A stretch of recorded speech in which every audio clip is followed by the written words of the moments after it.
Hey, mister, want to buy some water? An 8-year-old boy stood barefoot at a dusty intersection in the heart of Ouagadougou, sweat soaking the back of his torn shirt. He had no idea who the man in the sleek black car was. To him, he was just another adult, maybe one kind enough to buy a bag of cold water. But 2 minutes later, that man, the youngest president in all of Africa, ordered the car to stop. He didn't mention trade deals. He didn't bring up the presidential banquet waiting with over 200 foreign diplomats. Instead, he stepped out, knelt down, looked the boy straight in the eyes and asked, "Have you eaten anything today?" That single question would go on to change the lives of thousands of children.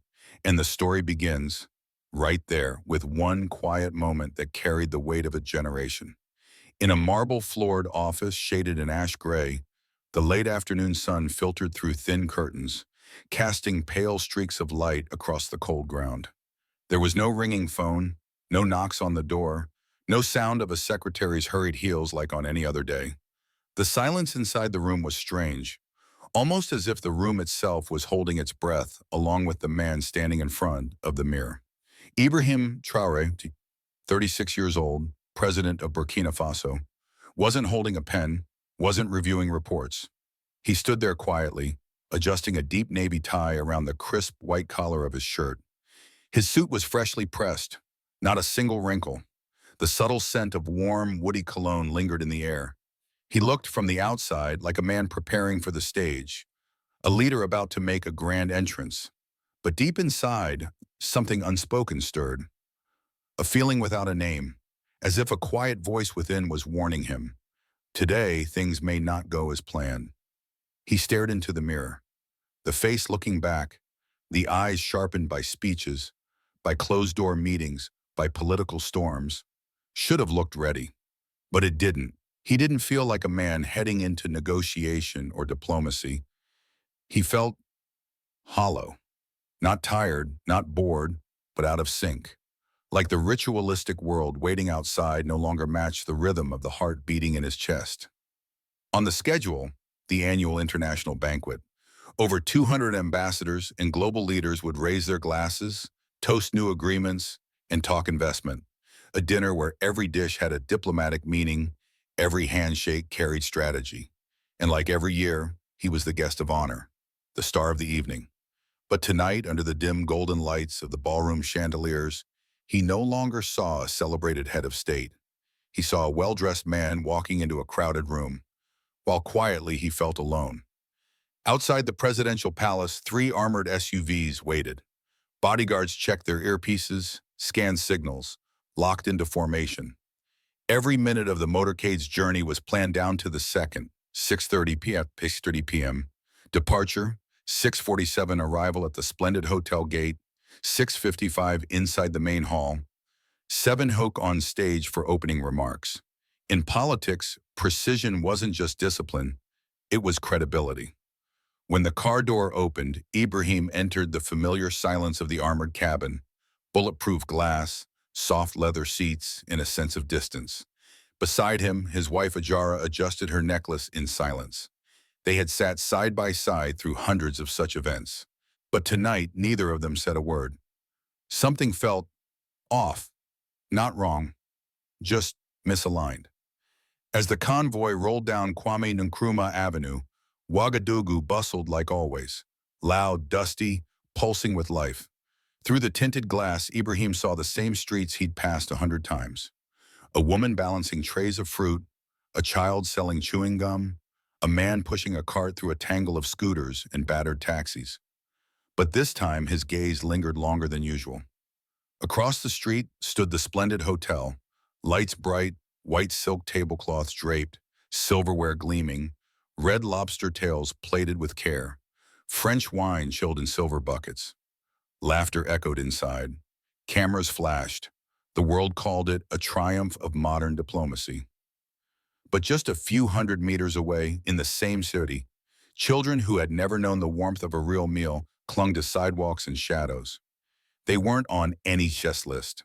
Their names weren't in any economic report. And yet, they existed quietly, in the background, eyes tired with a kind of childhood no one wants to acknowledge. Ibrahim checked his watch. 17 minutes left until showtime. The driver spoke gently. We're approaching Charles de Gaulle intersection. Evening sunlight danced off rusted rooftops and flickered against the glass like trembling waves of gold. While others counted down the seconds to stand before cameras, he felt himself being drawn towards something greater, something not in the schedule, something no security detail could predict. And then, right there, at a red light, caught in rush hour traffic, surrounded by a sea of horns and smog, fate arrived. A small, sunburned hand tapped on the tinted window. A child's voice rang out, soft, tired, but full of dignity. Mister, do you want to buy some water? Ibrahim leaned toward the glass. No one inside the car had time to react. But within him, something crumbled. And from that moment on, the banquet, the speeches, the ambassadors, none of it would matter anymore. The black SUV rolled to a halt in the middle of the Charles de Gaulle intersection, its tinted windows shielding its passengers from the chaotic rhythm of the city. Outside, life pulsed as it always did, raw, loud, and unfiltered. Horns blared in frustration. A street vendor shouted about mangoes going soft in the sun. The uneven clack of worn sandals on hot pavement mingled with the buzzing of motorcycles weaving recklessly through narrow lanes. The late afternoon light cast long shadows over cracked sidewalks and rusting tin roofs, the golden sun highlighting the fractured face of a city caught between ambition and abandonment. From within the vehicle, the world outside seemed distant, almost like a film playing behind soundproof glass. But President Ibrahim Traoré leaned in closer. His reflection stared back at him from the bulletproof window, not the polished image from state broadcasts, but something more haunting. The face of a man split between two realities. On one side, he was a leader of state, bound by protocol and timelines. On the other, he was a boy from the dusty streets of Bobo Dioulasso, who had once walked barefoot too, with dreams too large for his surroundings. And then came the knock. 3 small taps on the glass.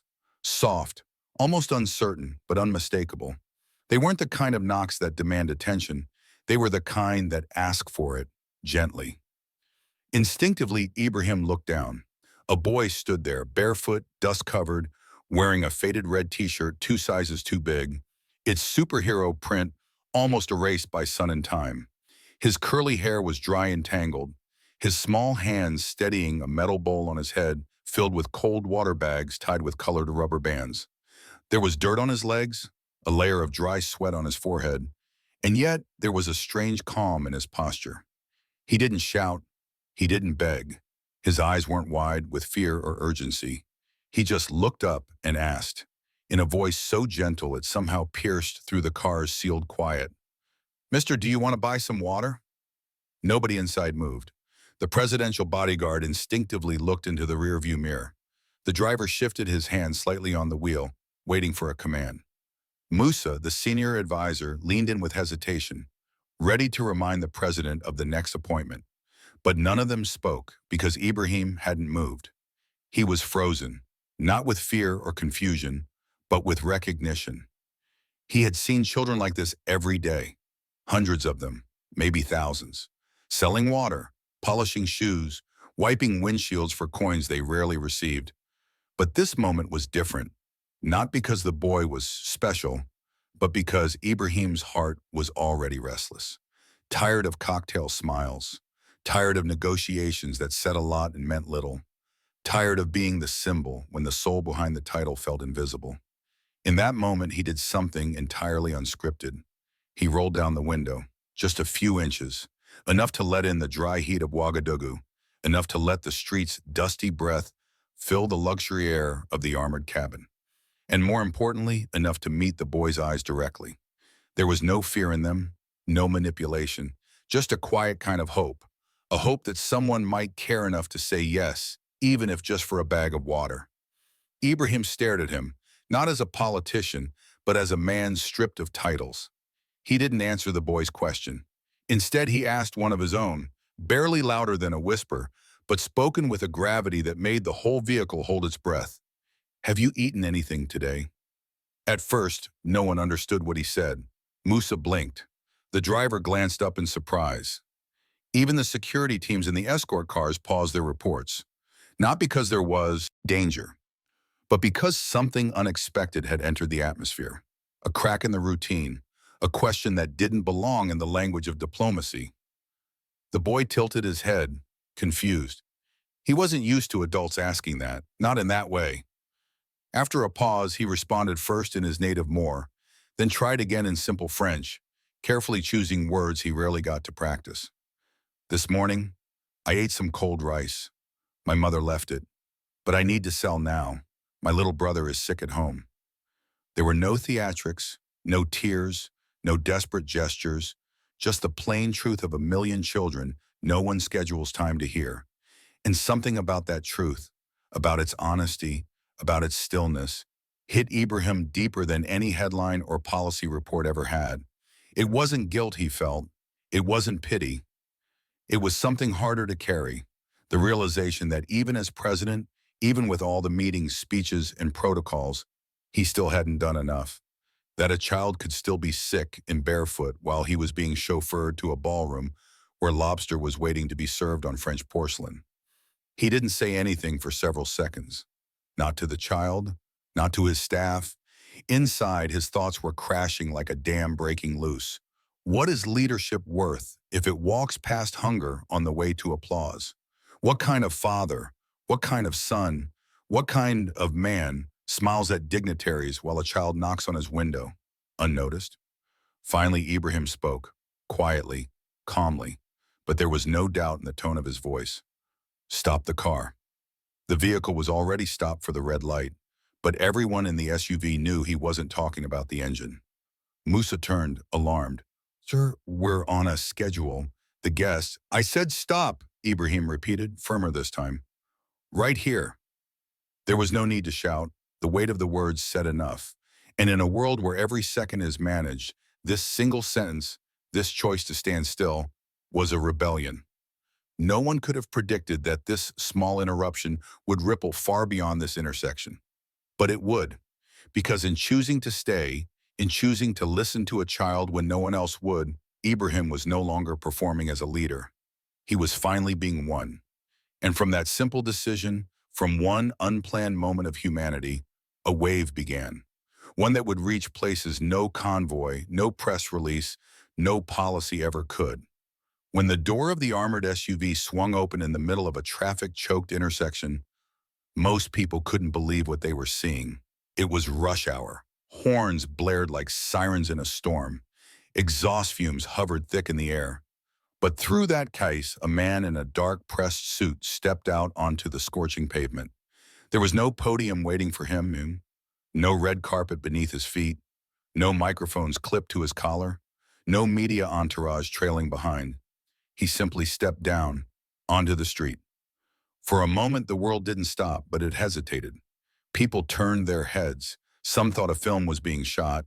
Others suspected a security breach. But it was none of that. It was the president of Burkina Faso. Ibrahim Traoré, the man drawing attention across the African Union for his bold defiance and unflinching stance, was now walking slowly, deliberately, toward a barefoot child selling water. There were no aides by his side, no guards flanking him, just him in the blistering street. The boy, unsure of what was happening, hesitated and lowered his gaze. He didn't recognize the man. To him, he was just another stranger, maybe one more likely to buy than the others. Ibrahim didn't ask his name right away. He bent down, knees bending slowly, lowering himself until his eyes met the boy's. Not in a rush, not with superiority, just eye to eye. That gesture, simple as it seemed, was revolutionary. No school teaches a head of state how to kneel to a street child. And in that moment, there was no manual, no precedence, only instinct. "What's your name?" Ibrahim asked, his voice soft and low, as though afraid to shatter the fragile space between them. "Burma, sir," the boy replied, his hand still balancing the water basin. "Burma," Ibrahim repeated, tasting the name, letting it settle in his memory. "Does it mean anything?" "My mother said, it means the one who brings joy." Ibrahim nodded gently, his gaze lingering on the boy's small, cracked feet, burnt red from walking barefoot all day across scorching roads. For a fleeting second, his eyes seemed to blur, but he didn't blink. It was as if blinking would break him entirely. No one moved. The security teams fell silent. Radio chatter abruptly halted. Musa, the closest advisor, stood a few meters back, phone frozen midair, caught in a standoff between duty and instinct. A bodyguard whispered into his mic, "The president has exited the vehicle. Off protocol.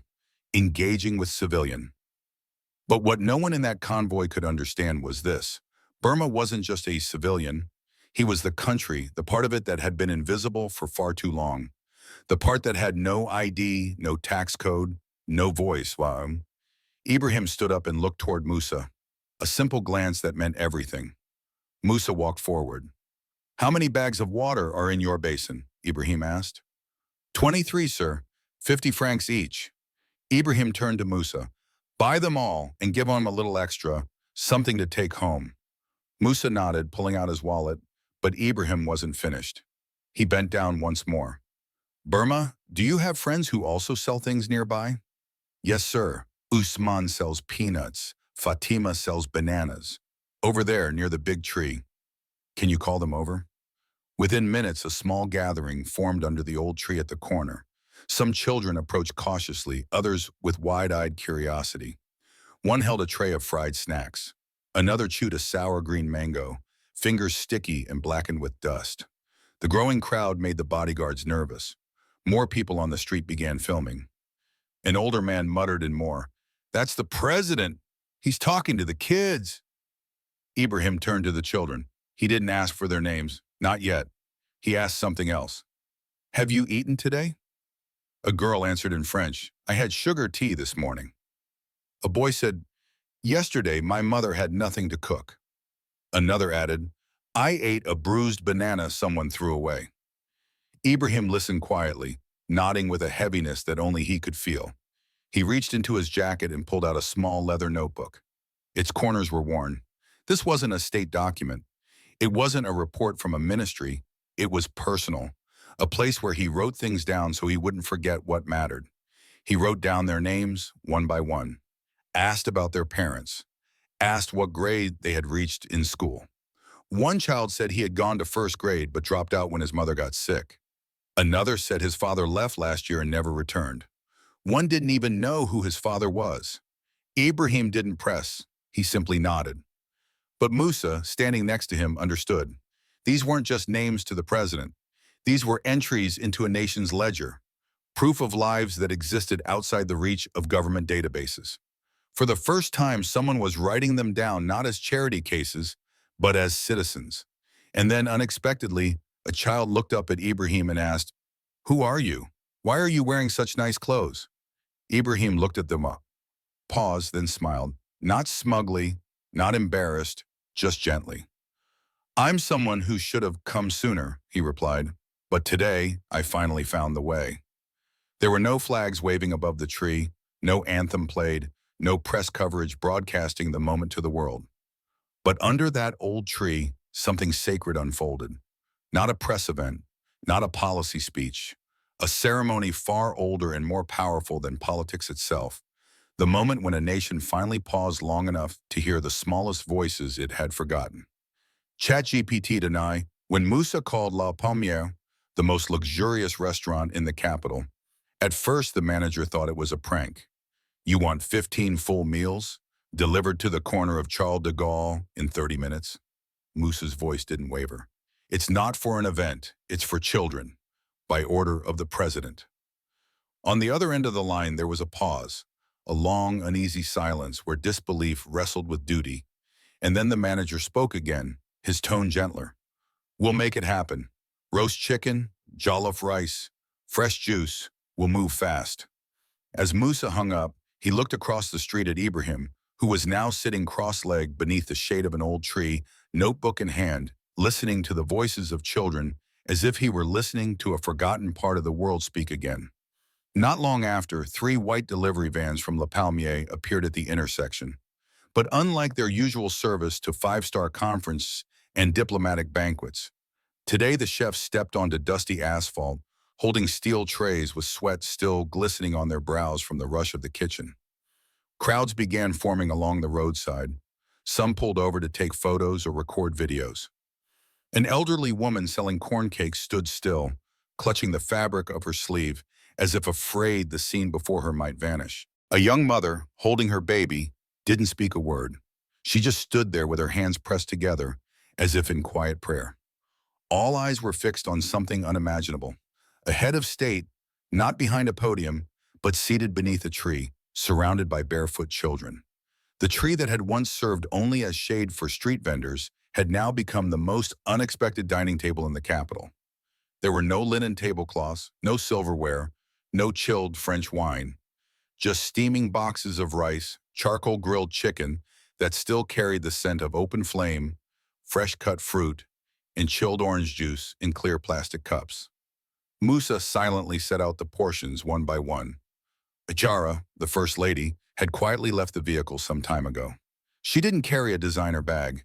Instead, she gently wiped the nose of a young girl with a tissue, her hands soft, deliberate.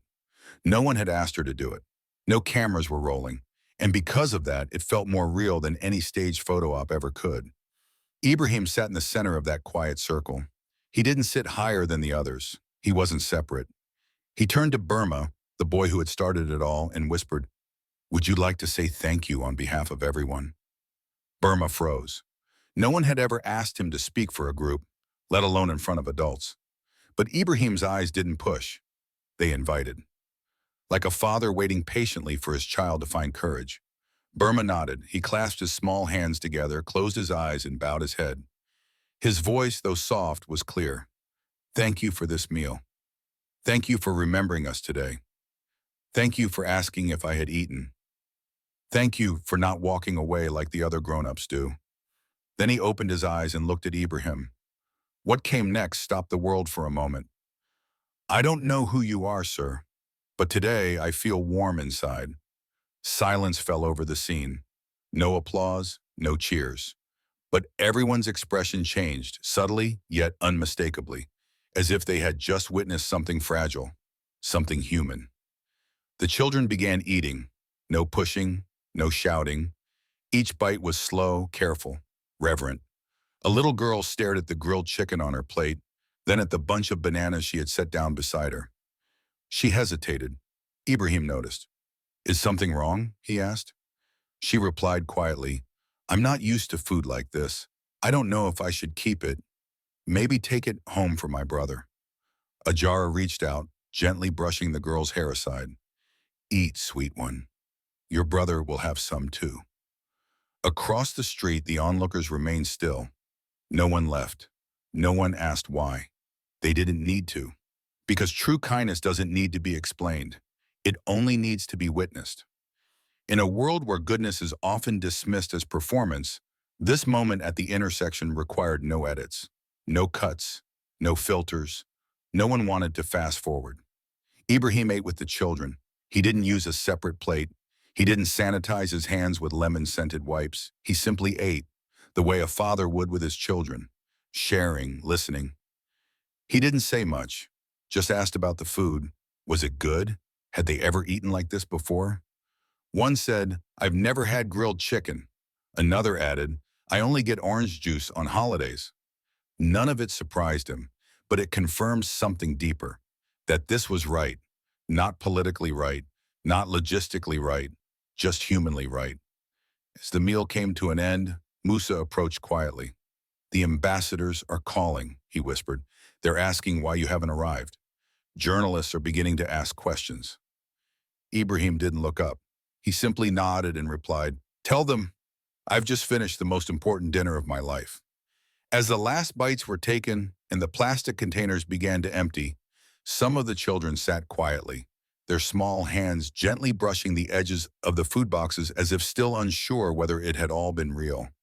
One child silently tucked away half a portion of fruit into the pocket of his torn shirt, wrapping it like a precious gift, something too rare to be eaten all at once. Ajara sat barefoot on the grass, her high heels left behind somewhere in the dust. She was smiling gently at a little girl who was pressing a twig into the earth, carefully trying to write her own name in the soil. Musa stood a few steps away, phone in hand, face tense. The calls from the hotel were now constant. Diplomats were waiting, journalists asking questions, but he didn't dare interrupt. Ibrahim remained still, seated among the children, his gaze moving from one small face to the next. The late-day sun had faded. The sky had taken on a deep violet hue, as if drawing its own curtain over the day. But for Ibrahim, this was no ending. It was a beginning. The beginning of something far more enduring than a hot meal, more profound than an impromptu visit or a public gesture. It was the beginning of giving these children what their country had denied them for far too long. A real childhood. He leaned toward Burma, the boy who had knocked on the window, and said softly, "Burma, tomorrow I'll return. But I won't come alone. I'll bring people who can help you go to school, help your little brother get treatment, help your mother build something stable to earn from." Burma looked at him, his eyes steady. It wasn't the look of a child filled with hope. It was the look of someone used to being promised, but never remembered. It was the guarded skepticism of a life raised among broken assurances. Ibrahim understood. He looked up and noticed the crowd growing along the sidewalks. Some had started live streams. Others whispered on phone calls, sharing the surreal moment in real time. But no one spoke over it. No one interrupted the weight of what was unfolding. Then he stood, his expression solemn, his voice low but unwavering. He began, "I want to say something to you all, and to the people listening out there. If you can hear me, I ask you to witness my promise." A light wind passed through the branches above. The dust hung still in the air. Hearts began to stir. The children held their breath. And what Ibrahim spoke next was no longer a speech. It became the covenant of a nation, delivered not from a podium, but from the dirt beneath a tree in a forgotten corner of the capital. He stood tall in the center of the circle. The sun had vanished completely. The sky above Ouagadougou turned the pale lavender of day's end, like a gentle shroud pulled across abandoned dreams. Somewhere nearby, the scent of grilled corn drifted in the breeze. The sounds of traffic faded to a murmur. And there, in that quiet, dust-streaked place where something sacred had just occurred, all eyes turned to him, not as a president, but as a man. "Tomorrow I will come back," he said, eyes meeting every child's. "I will visit each of your homes. I want to meet your mothers, your fathers, or whoever is standing in their place. I want to understand your lives, not through reports or advisors, but with my own eyes and ears." He paused, gaze returning to Burma. "Every child here, every single one, will be remembered. We will begin with you. No one will be left behind." Musa remained behind him, silent. But in his eyes was a storm of uncertainty, not because he doubted the man he served, but because he knew these were dangerous promises, not prepared by a speechwriter, not coordinated with policy teams. These were promises that carried real risk. But Ibrahim didn't look back. He spoke on. "My second promise," he said louder now, as if for the people gathered on the street to hear. "Every child here, and every child like you on these streets, if you want to go to school, you will. There will be scholarships, books, uniforms, and meals. You will not study on an empty stomach." His voice didn't rise to grandiosity. It didn't seek applause. It was steady, deliberate, like someone writing a contract with his conscience. A few of the children lifted their heads, their eyes brighter. Others looked at each other in disbelief. Ajara stepped to his side. She didn't interrupt. She didn't stand like a first lady performing for cameras. She stood beside her husband like a woman who had seen the toll of this journey, like someone who had stood beside him through battles, through betrayals. She leaned close and whispered, "Are you sure you can do all this?" It wasn't doubt, it was worry, real human worry from someone who had watched politics devour people whole. Ibrahim turned to her, eyes unblinking. "If I don't," he replied softly, "then who will? If we don't protect our children, what kind of leaders are we?" It wasn't a call to arms, it was a call to conscience, spoken with the quiet fury of someone who had finally reached the edge of what he could tolerate in silence. There was no anger in his voice, no theatrics, just the resolute calm of a man who had chosen the harder road. He turned back to the children, his voice gentle again. "My third promise. Your families, your mothers, grandmothers, sisters, those who are out there fighting every day to feed you. We will help them. We will start programs for women, training, small loans to build their own businesses. So you don't have to sell water on the street anymore. So you can be children the way you were meant to be. A little girl, no older than 7, still clutching her empty food box, raised her voice. If my mom has a banana stand, I won't have to come out to sell, right? Ibrahim bent down, cupped her cheek, and nodded. That's right. And your brother will eat better too. The wind moved through the tree again, its leaves rustling softly, almost like it was nodding in agreement. My final promise, he said, now looking beyond the children, to the people lining the road, on the first Friday of every month, I will come back here, not as a president, as a friend. I'll sit with you. I'll ask how school is going, if your brother's feeling better, if your mother needs anything. He didn't write those promises on paper, but every person present that day inscribed them in their hearts. And then Fatima, the fruit seller, ran forward and hugged him. Thank you, sir, she said, without fear, without hesitation. If more people did what you did today, maybe we wouldn't have to grow up so fast. In that moment, silence fell like a curtain of grace. A man selling fans nearby pulled out his phone to record, not for likes, not for shares, but to preserve something. Because someday when his own child might ask him, did anyone ever stand up for kids like me? He could answer truthfully, yes, I saw it with my own eyes. 6 months after that dusty afternoon, Ouagadougou was still loud, restless, alive, just as it had always been. But something had changed. Not in the glitter of new buildings, not in the numbers economists debated on television. It changed in the smallest of places, in the way a child now looked at a blackboard instead of traffic, in the way small feet now wore fabric shoes instead of blistering against boiling asphalt, in the way lunchboxes on school desks no longer seemed like a dream. The program was officially named BOMA, short for Burkina Faso Outreach for Marginalized Adolescents. But to the people, it had only one meaning: Burma. The boy who dared to tap on the president's window and ask, "Sir, would you like to buy some water?" The government started small, just 100 children in the inner districts. But within 2 months, the numbers grew weekly. Other provinces began writing to the capital, asking to implement the same model. Local mayors sent letters to the presidential office, requesting funding for makeshift classrooms, school meals, and tiny open-air markets for single mothers. Inside the cabinet, there had been hesitation, skepticism. But when the data arrived showing that over 15,000 children had officially left the streets, entered classrooms, received regular meals, and started dreaming again, no one could argue anymore. An independent study by the University of Ouaga reported that 89% of women who received microfunding had created stable livelihoods within 3 months. Half of the participating households said, for the first time in their lives, they felt seen by their government. News agencies from abroad came to cover the story. The United Nations sent a letter of recognition. Delegations from Senegal, Mali, Rwanda began arriving in Ouagadougou, hoping to study the BOMA model. But amidst the handshakes and panel discussions, Ibrahim Traoré remained unchanged. He still returned to the old neighborhood on the first Friday of every month, just as he had promised. No flags, no media, just him, a jara, a quiet driver, and the same worn notebook he carried in his hand. On the 6th month, beneath the soft, overcast skies of a cool Friday morning, he came back. The tree was still there, the soil still red, but those children had grown. Their faces now fuller, their cheeks pink with health. Their hair was trimmed. Their shirts, school uniforms now, though faded, were clean.